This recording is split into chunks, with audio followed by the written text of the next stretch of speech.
Hello friend, welcome to the channel solution.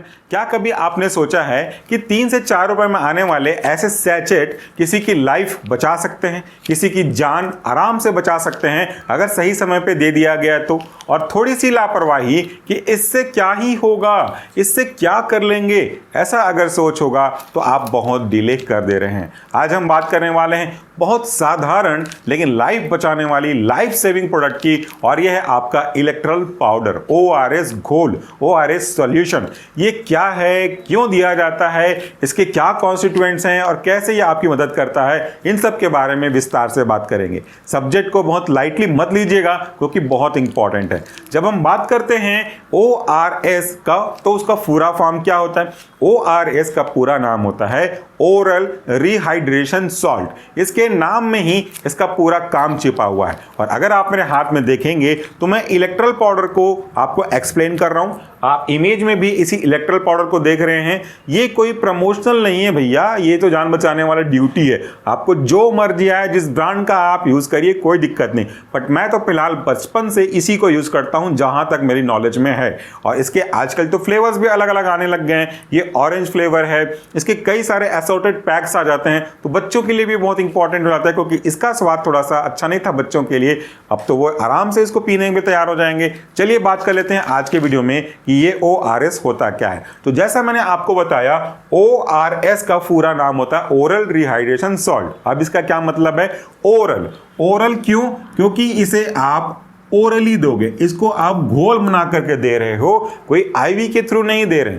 दूसरा, rehydration. Again इस word को break कर दीजिए, रिहाइड्रेशन। हाइड्रेशन का मतलब क्या होता है? वाटर। अगर आपके सेल्स में, आपकी बॉडी में सही मात्रा में पानी है तो हम कहेंगे कि आप हाइड्रेटेड हो। वैसे तो ना तो आपकी कोई पहचान है ना तो मेरी कोई पहचान है। मेरा नाम भले ही पुष्पेंद्र पटेल है बट ये मेरी पहचान नहीं है, ये मेरे सेल्स की पहचान है। तो जब हम बात करते हैं आपकी, जब मैं बात करता हूं अपनी, तो मैं अपनी या आपकी बात नहीं कर रहा, हम सेल्स के बारे में बात कर रहे होते हैं। तो जब कभी भी सेल के पास सफिशिएंट मात्रा में पानी होता है तो हम कहते हैं कि हम हाइड्रेटेड हैं। लेकिन जब सेल से पानी निकल जाता है बॉडी से तो हम कहते हैं हम डिहाइड्रेटेड हैं, यानी कि पानी निकल गया है। अब हम पहले कैसे रहेंगे इसका ध्यान दीजिए, कॉन्सेप्ट क्लियर करिएगा। हम सबसे पहले तो पानी पी रहे हैं ना, तो हम हाइड्रेटेड होते हैं। अब किसी भी कारण से, चाहे वोमिटिंग से, डायरिया से या और वाटर लॉस से, हम क्या हो जाते हैं? हम डिहाइड्रेटेड हो जाते हैं। तो हमें फिर से पानी पीना पड़ता है। क्या करना पड़ता है? फिर से पानी पीना पड़ता है। क्यों? ताकि हम फिर से हाइड्रेटेड हो सकें। फिर से मतलब इंग्लिश में री, इसीलिए ORS मतलब ओरल रिहाइड्रेशन सॉल्ट, वापस से आपको हाइड्रेट करने वाला। और सॉल्ट मतलब क्या होता है? नमक। नहीं, पूरी तरह से सही नहीं। नमक तो केवल स्पेसिफिक सॉल्ट को आप बोल सकते हो, लेकिन सॉल्ट्स का मतलब होता है कई जो अपने आयंस होते हैं, इनका कॉम्बिनेशन फॉर्म, इनको हम सॉल्ट बोलते हैं। और आखिरी में पूरा नाम ORS, ओरल रिहाइड्रेशन सॉल्ट। कुछ लोग इसे ओरल रिहाइड्रेशन सॉल्यूशन भी बोलते हैं। दोनों सही है क्योंकि सॉल्ट को, सैचेट को आप फाड़ करके ऐसे तो नहीं करोगे ना, वो सॉल्ट है, इसको एक निश्चित मात्रा में पानी में मिला करके पिएंगे, इसीलिए ये कहलाता है ओरल रिहाइड्रेशन सॉल्ट या तो सॉल्यूशन। अब एक बहुत महत्वपूर्ण बात जिसका जानना आपके लिए जरूरी है। देखिए, ये चीजें मैं भी कर चुका हूं गलती, मेरे परिवार वाले भी गलती करते हैं और उनको बताने के बाद भी वो गलती करेंगे, तो फिर आप में से भी काफी लोग गलती कर रहे होंगे। जो भी सैचेट आप लेते हो, जो मैंने आपको दिखाया, छोटा सैचेट 3-4 रुपए का आने वाला, या एक बड़ा सैचेट जो थोड़ा सा ज्यादा क्वांटिटी में आता है, तो हम लोग क्या करते हैं? हम कभी भी उसके इंस्ट्रक्शन को नहीं पढ़ते कि इस सैचेट को 3 रुपए वाले को या बड़े वाले को कितने पानी में मिलाना है। हम क्या करते हैं? एक गिलास पानी लेते हैं और उसमें आधा मिलाते हैं, या गिलास के साइज को छोड़ दो, जो भी गिलास का साइज है उसमें पाउच मिला करके पी लेते हैं। तो इससे आपको सिर्फ टेस्ट मिलता है, एग्जैक्टली जो पर्पस है वो सॉल्व नहीं होता। क्यों? क्योंकि कंसंट्रेशन जो जरूरी है उस लॉस हुए वाटर को मेंटेन करने के लिए, उस ऑस्मोलैरिटी को मेंटेन करने के लिए, वो उसके प्रॉपर मिक्सचर से ही आ सकता है, निश्चित अनुपात में ही आ सकता है। फिर मैं आपसे पूछूंगा, अगर जो गृहिणियां भी देख रही होंगी, जो महिलाएं हैं जो पूजा पाठ में ध्यान देती हैं, वो भी अगर देख रही होंगी, तो उनसे भी मेरा सवाल है, जब आप पंचामृत बनाते हो तो पंचामृत में अलग अलग कंपोनेंट का अलग अलग मात्रा होता है कि नहीं? अगर एक ही कंपोनेंट ज़्यादा हो जाएगा तो आई डोंट थिंक कि वो भगवान की पूजा के पंचामृत बनेगा। तो बिल्कुल यही चीज़ यहाँ पे भी है, और ये पंचामृत ना सही लेकिन अमृत है। शुरू में मैंने कह दिया कि जान बचाने का काम कर रहा है, तो जो जान बचाता है वही क्या कहलाता है? अमृत। तो इसको दवाई मत मानिए, इसको अमृत मान के चलिए, बहुत यूजफुल हो सकता है। मैं बताता हूँ कैसे। ठीक है, तो अब आपको समझ में आ गया ओरल रिहाइड्रेशन सॉल्ट का मतलब। अब जरूरी बात कि इसे हम कब यूज करेंगे, इसे कब और किसको यूज करना चाहिए और किसे यूज नहीं करना चाहिए। इसे आप तब यूज करेंगे जब किसी भी कारण से, कारण तो अननोन है, कारण अनलिमिटेड है, किसी भी कारण से जब आपके बॉडी में सीवियर वाटर का लॉस हो रहा हो, उस वाटर के साथ इलेक्ट्रोलाइट भी बाहर निकल जा रहे हो, तब के केस में उसे वापस से मैनेज करने के लिए आपको इसे यूज करना चाहिए। पहले गांव में इसे बनाया जाता था, पानी लेते थे, नमक डालते थे, शक्कर डालते थे, नींबू रस डालते थे और उसे पी जाते थे। दाल का पानी भी पीने को कहा जाता था। वो वही काम करता है जो ये करता है। ठीक है, अब देखिए वाटर का लॉस किसके किसके कारण से हो सकता है। अगर कोई व्यक्ति लगातार वोमिटिंग कर रहा है तो उस वोमिटिंग में पानी के साथ साथ इलेक्ट्रोलाइट जा सकते हैं। अगर किसी को डिसेंट्री डायरिया फ्रीक्वेंटली हो रहा है तो काफी ज्यादा वाटर लॉस हो सकता है। और अगर कोई ऐसे सिचुएशंस हैं, जो स्पोर्ट्स पर्सन है, काफी वर्कआउट कर रहे हैं, पूरा दिन भर पसीना निकल रहा है, तो भी डिहाइड्रेटेड हो सकते हैं। और गर्मी के दिनों में ये काफी ज्यादा प्रॉब्लम होती है कि आप सफर कर रहे हैं, ट्रैवल कर रहे हैं, काम में बिजी हैं, तो पानी थोड़ा सा कम पीते हैं। और हम टीचरों को भी जरूरत है इस चीजों की, क्योंकि आप ज्यादा ध्यान देते नहीं, पढ़ाते रहते हैं। तो सभी व्यक्ति जिनका बॉडी वाटर की डिमांड कर रहा है, इलेक्ट्रोलाइट लॉस को मेंटेन करना चाह रहा है, उनके लिए यह आवश्यक है। शुगर कंटेंट भी इसमें है, तो डायबिटिक के जो सीवियर कंडीशन के पेशेंट हैं वो थोड़ा इनको अवॉइड करें, डॉक्टर की सलाह लें। और बाकी सब जनरल जिनको डायबिटीज की प्रॉब्लम नहीं है वो आराम से डॉक्टर के प्रेस्क्रिप्शन से या उनके इंस्ट्रक्शन से यूज कर सकते हैं। अगर कोई इन्फेक्शन से या किसी बीमारी से रिकवर कर रहा है तो भी उसके लिए ये बहुत जरूरी है। चलिए अब हम बात कर लेते हैं कि इसके मेन कंपोनेंट क्या क्या हैं, कैसे इसको आपको प्रिपेयर करके यूज करना चाहिए। तो यह है ओरल रिहाइड्रेशन सॉल्ट, जिसको मैं कह रहा हूं सॉल्यूशन के रूप में। और यहां पे आप देखिए आईपी लिखा है। आईपी का मतलब होता है इंडियन फार्माकोपिया। इंडियन फार्माकोपिया एक ऐसा इंस्ट्रक्शनल बुक है जो इंडियन गवर्नमेंट के प्रोटोकॉल को फॉलो करता है कि इसका मैन्युफैक्चरिंग बनने के समय में क्या क्या स्टेप गाइडलाइन को फॉलो किया गया होगा। तो ये एक इलेक्ट्रल है, ये ORS बेस्ड WHO के फार्मूला पे बेस्ड है, और इसे बनाने वाली कंपनी FDC है। तो मैं कंपनी के ऊपर अभी जा भी नहीं रहा। तो इसके बारे में देखिए, ORS based on WHO formula, world health organisation का जो रिकमेंडेड फार्मूला है। और हाँ, अगर आप GPAT की तैयारी कर रहे हैं, फार्मासिस्ट की तैयारी कर रहे हैं, ड्रग इंस्पेक्टर की तैयारी कर रहे हैं, तो ये भी पूछता है, आपको लगेगा कि ये क्या पूछेगा, कौन कौन से इंग्रेडिएंट हैं, कितना कंसंट्रेशन है, ऑस्मोलैरिटी है पर लीटर, वो भी पूछता है। WHO का लेटेस्ट फार्मूला क्या है। ठीक है, तो देखिए कंटेंट 21.80 ग्राम, यहीं पे चीज इंपॉर्टेंट है, कितना है 21.80 ग्राम, और ये इंजेक्शन के लिए नहीं है। अब इसको किस में कितना डिसॉल्व करना है वो आपको समझ में आ जाएगा। इसको 1 लीटर पानी में डिसॉल्व करना है, इससे ज्यादा नहीं करिए, इससे कम नहीं करिए, तभी प्रति लीटर कंसंट्रेशन जो भी यहां पे लिखा गया है वो आपको मिलेगा। Manufactured by FDC limited. तो 21.80 gram of Electral in 1 litre of water, ये जरूरी है भैया, मैं फिर से रिक्वेस्ट कर रहा हूं। अंदाजी पूरे ड्रम भर के पानी में सिर्फ 1 पाउच डाल देने से काम नहीं बनेगा, सिर्फ पानी का फ्लेवर चेंज होगा, असर नहीं चेंज होने वाला।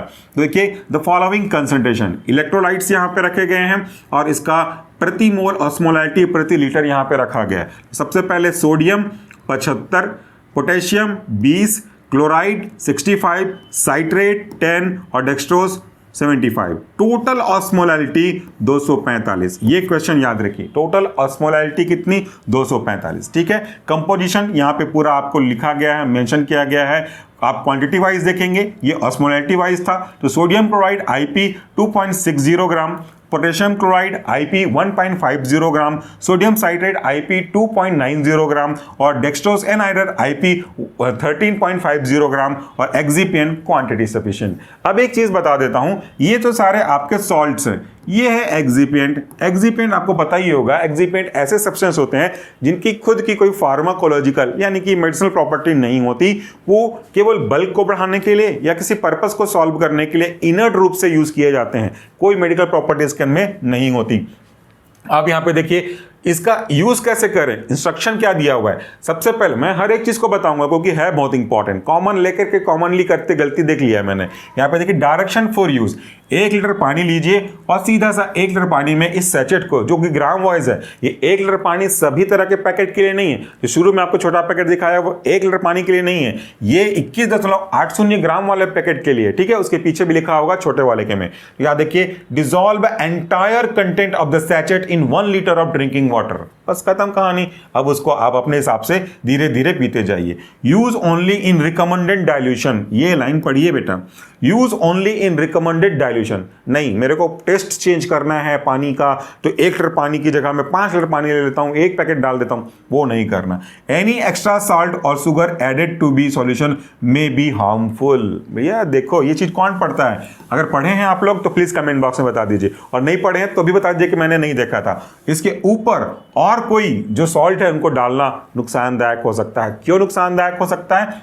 बिगड़ जाएगा प्रपोर्शन। पंचामृत तरफ पूछिए तो कितनी क्वांटिटी में डाला जाता है। शहद को ज्यादा डाल दोगे तो क्या हो जाएगा, किसी एक चीज को ज्यादा डाल दोगे क्या हो जाएगा, पॉइजन बन जाएगा।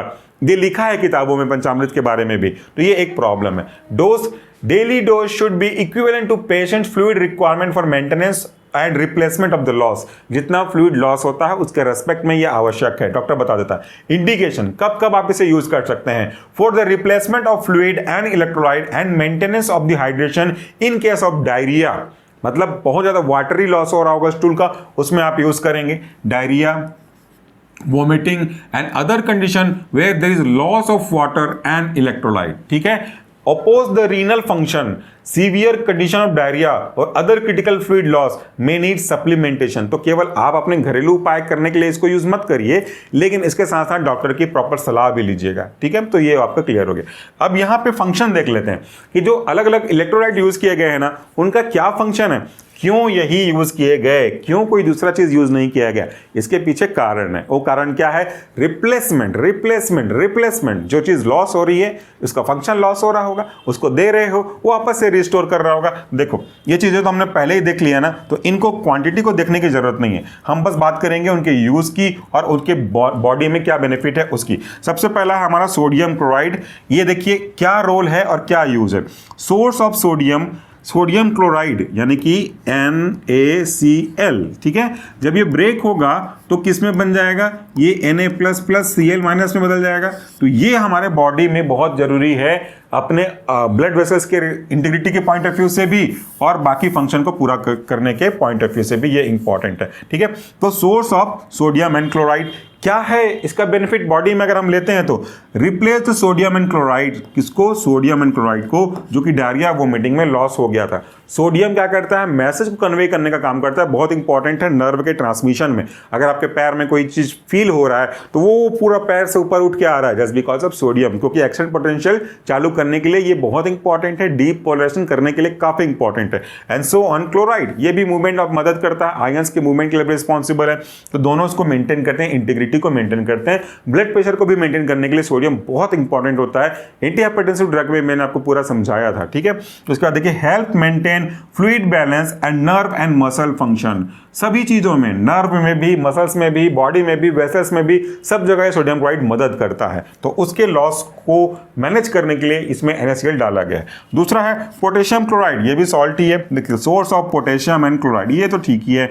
Replace the potassium loss in diarrhoea. Diarrhoea के केस में पोटेशियम लॉस हो जाता है, जिससे आपको कमी या कमजोरी महसूस हो सकती है, थोड़ा सा सेंसिटिविटी भी कमजोरी हो सकती है, टिंगलिंग टिंगलिंग झुंझुनी जैसा भी फील हो सकता है। तो उसको ठीक करने के लिए, रिप्लेसमेंट के लिए, help maintain normal heart rhythm and muscle function. ये जो पोटेशियम है ना, वो हार्ट के रिदम के लिए प्रॉपर इंपॉर्टेंट है। जब आप पढ़ोगे एरिथमिया तब इसके बारे में समझ पाओगे। और effect of different drug on frog heart, ये वाला प्रैक्टिकल में मैंने आपको दोनों को करके भी दिखाया है, वहां से भी आप चेकआउट कर सकते हैं अगर आप फार्मेसी के स्टूडेंट है तो। जनरल पब्लिक है, जरूरत नहीं है वहां जाने की, यहीं पर आप समझ लीजिए। नेक्स्ट है आपका sodium citrate, source of citrate, जो कि अल्कलाइजिंग एजेंट का काम करता है। और ऑब्वियसली अगर ये अल्कलाइजिंग एजेंट का काम कर रहा है, मतलब क्षारीय चीज का काम कर रहा है, इसका मतलब है कि ये आपके बॉडी में जो एसिडिटी बन गई होगी उसको मैनेज काम का कर रहा होगा। मैं बॉडी मतलब पेट पे नहीं, ब्लड के रिस्पेक्ट में, ठीक है। Help to correct the metabolic acidosis, जो कि एक्सेसिव एसिडिक वजह से होता है due to diarrhoea. Help maintain the acid base balance of the body. कौन? Potassium chloride. नेक्स्ट है आप सोडियम साइट्रेट। नेक्स्ट है आपका डेक्स्ट्रोस एनहाइड्रेट। ये क्या करता है? Source of glucose which give us energy. ये इंपॉर्टेंट है, केवल एनर्जी के लिए ये यूज नहीं होता, ये किसी दूसरे इलेक्ट्रोलाइट के एब्जॉर्प्शन में मदद करने के लिए भी इंपॉर्टेंट होता है। देखिए कैसे, facilitate the absorption of sodium and water in the intestine. ठीक है, ये सोडियम और वाटर के एब्जॉर्प्शन को इंटेस्टाइन में फैसिलिटेट करने के लिए भी जरूरी होता है, इसीलिए यहाँ पे डेक्स्ट्रोस एनहाइड्रेट्स को यूज किया जाता है। नेक्स्ट है आपका एक्सिपिएंट वगैरह यूज किए जाते हैं। एक्सिपिएंट यूज किए जाते हैं ताकि हम उसको या तो प्रिजर्व करके रखें स्मॉल क्वांटिटी में, या उसको हाइग्रोस्कोपिक होने थोड़ा सा बचाया जा सके, या उसको मैक्रोजम से कंटेनर से बचाने के लिए। डिपेंड्स करता है कि क्या क्या पर्पस है, क्योंकि एक्सिपिएंट में कोई भी मेडिकल प्रॉपर्टी नहीं होती है, वो केवल प्रोडक्ट को सेफ्टी इंटीग्रिटी मेंटेन करने के लिए यूज किया जाता है। तो ये सिंपल सा इंस्ट्रक्शन था। अब यहां पे देखिएगा, यहां पे कैसे ये इलेक्ट्रोलाइट का जो सॉल्यूशन है, इलेक्ट्रोलाइट का जो सॉल्यूशन है वो काम करता है। सबसे पहले sodium and glucose are absorb together in the intestine. यहां पे मैंने बताया था SGLT1 को ट्रांसपोर्टर होता है, ये आप डायबिटीज के केस में पढ़ेंगे। तो ये सोडियम और ग्लूकोज को एब्जॉर्ब करता है। उसके बाद जब ये सोडियम और ग्लूकोज आपके बॉडी में आ चुके होंगे ना, तो ऑस्मोसिस का प्रिंसिपल आप जानते हैं, तो इसके कारण से अगल बगल के चीजों को अपनी ओर अट्रैक्ट करेगा, जिससे बॉडी मूव करेगी। ऐसे समझाओ, अगर रफ डायग्राम अगर बना दें, तो ये अगर हमारा डाइजेस्टिव सिस्टम है और अगर हमारा स्मॉल इंटेस्टाइन यहाँ पे, तो ये सब्सटेंस हमारे पास आ जाते हैं, तो बाहर से जो वाटर है वो इसकी ओर अट्रैक्ट होता है और इससे हमारे ब्लड में वाटर की ओर, ब्लड की ओर वाटर आने लग जाते हैं। इंटेस्टाइन में भी, ब्लड में भी, दोनों जगह पे आपके वाटर मूव करने लग जाते हैं। नेक्स्ट है help replace lost fluid and electrolyte. और इस तरीके से जो फ्लूइड और वाटर लॉस हो चुके हैं डायरिया की वजह से, वोमिटिंग की वजह से, इनको रिस्टोर करने का काम करता है। और restore hydration, ultimately hydration restore हो जाएगा, मेंटेन हो जाएगा आपका इलेक्ट्रोलाइट बैलेंस। और इस तरीके से छोटा सा पैकेट कितनी बड़ी भूमिका निभा देता है। इसीलिए हमेशा एक चीज़ बस करिएगा, जो मैं आपको कह रहा हूँ, रिक्वेस्ट कर रहा हूँ, ये इंस्ट्रक्शन जरूर फॉलो करें। जितना पानी दिया गया है, जितना मिलाने के लिए बोला गया है, उतना जरूर यूज़ करिए, डाइल्यूट मत करिएगा बहुत ज़्यादा। आज के वीडियो के लिए इतना ही, छोटा टॉपिक था, मैंने कुछ देखा इंसिडेंट, इसलिए इस वीडियो को बनाना जरूरी समझा, वरना ये उतना इंपॉर्टेंट नहीं था बनाने के लिए फार्मेसी स्टूडेंट के रेस्पेक्ट में। बाकी जनरल पब्लिक के लिए यूजफुल है। Thank you so much for watching this video. नमस्कार, टेक केयर।